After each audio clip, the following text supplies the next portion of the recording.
The Christmas lights were already on when I arrived.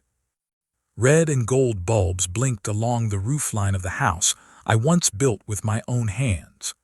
Wreaths hung perfectly centered on every window, and a plastic Santa waved from the lawn like it belonged there more than I did.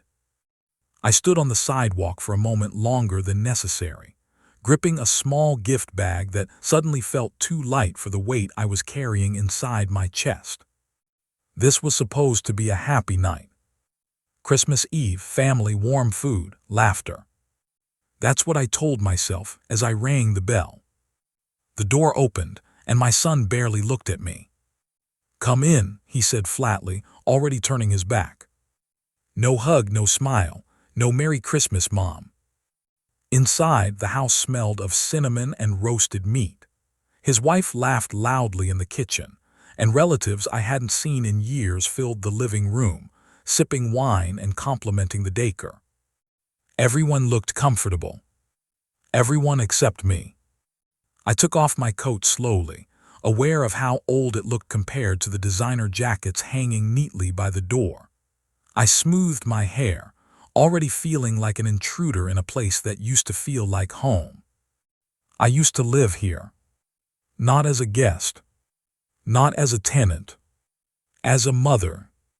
As the woman who paid every bill, fixed every problem, and raised the boy who now owned the house.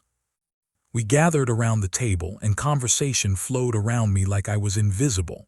Stories, jokes, inside laughter. My son sat at the head of the table, confident, loud, proud. At one point, his wife raised her glass and said, "Let's all be grateful for how far we've come." Her eyes flicked toward me for half a second. I smiled politely.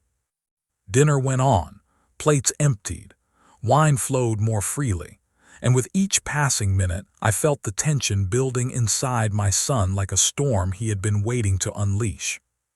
Then it happened. Out of nowhere, he slammed his fork down. The sound cut through the room like a gunshot. Everyone froze. He looked straight at me. Not with anger. With something worse. Contempt. "You know what?" he said loudly, leaning back in his chair. "Since everyone's here, we might as well clear the air." My heart started pounding. "You've been staying in my house long enough," he continued. "You said it was temporary, but months have turned into years." The room was dead silent. I opened my mouth, but no sound came out. He stood up. "If you're going to live here," he yelled, "you either pay the rent like everyone else, or you get out." A nervous laugh rippled through the room. Someone whispered, "He didn't mean it like that." But he did. He pointed toward the door. "I'm not running a charity," he said, "even for my own mother." I felt every eye on me. My face burned. My hands trembled. Public humiliation doesn't come with warning. It crashes into you and steals your breath before you even understand what's happening. I wanted to cry.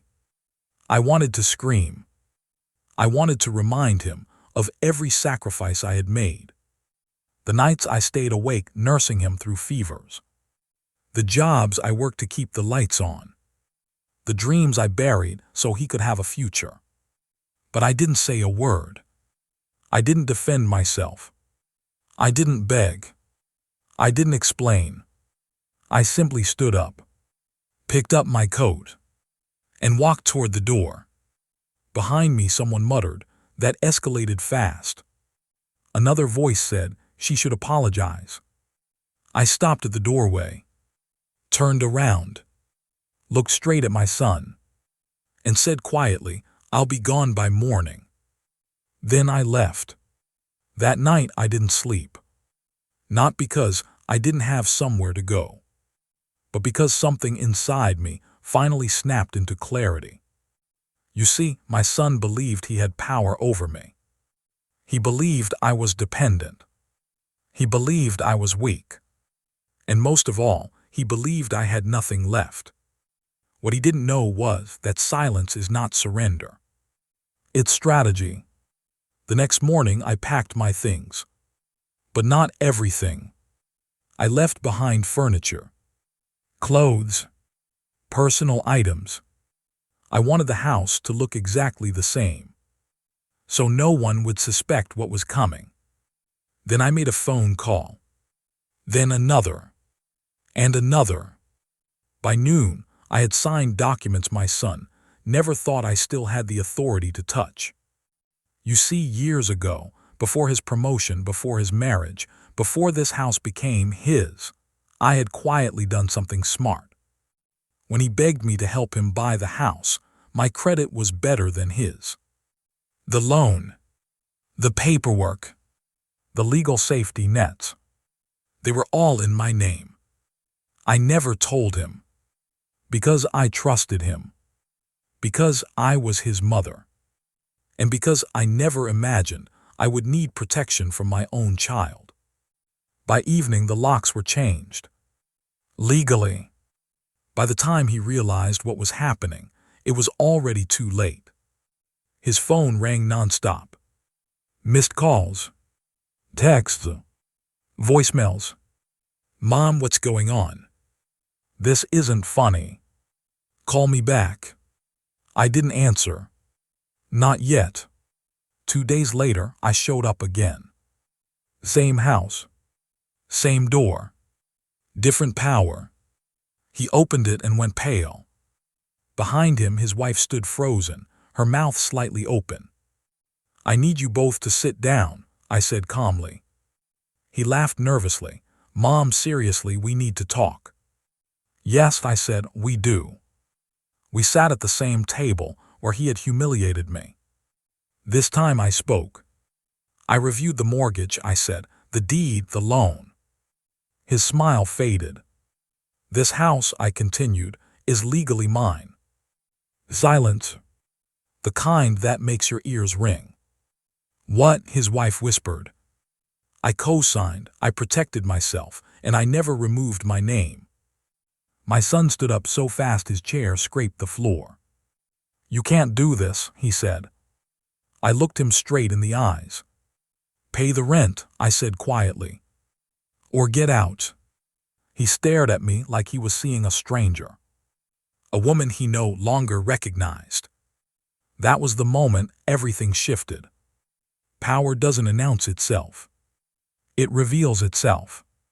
Over the next week, reality crashed down on them. No more parties. No more hosting. No more pretending. They had to move. And I didn't kick them out immediately. That wasn't revenge. That was mercy. I gave them 30 days. Time to reflect. Time to feel what I felt. Time to learn. On Christmas morning the following year, I spent the holiday somewhere else. Peaceful. Warm. Free. And my son. He called. Cried. Apologized. Not because he lost the house, but because he finally understood what respect costs when it's gone. I forgave him, but I never forgot. Because moral justice isn't about destroying someone. It's about restoring balance. And sometimes, the most powerful thing a parent can do is stop protecting a child from the consequences of their own cruelty.